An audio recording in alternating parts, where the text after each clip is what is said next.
Today I'm going to be showing you just how easy it is to set up a roller banner and dismantle it after use so you can use it time after time. This can easily be done by one single person, or if you have a furry friend to help you out, then that's just an added bonus.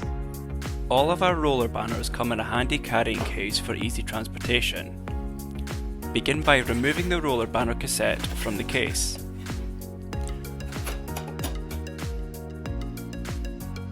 Remove the spine pole from the holder and begin to rotate the feet on the bottom of the cartridge.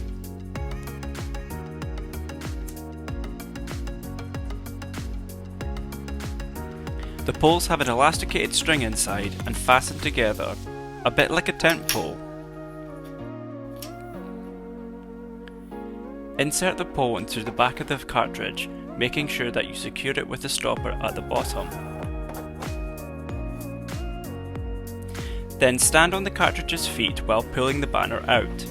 This will help stretch the banner to the top of the pole. Secure the head of the banner onto the top of the pole using the groove. Once your banner is up, the artwork will be displayed on the front for everyone to see.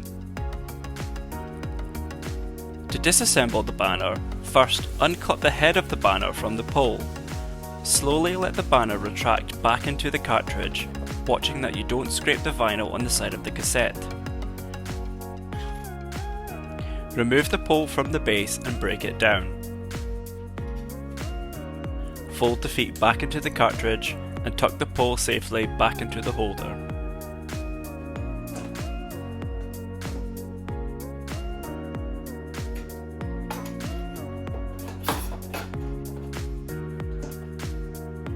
So there you have it, that's how you set up a roller banner all by yourself.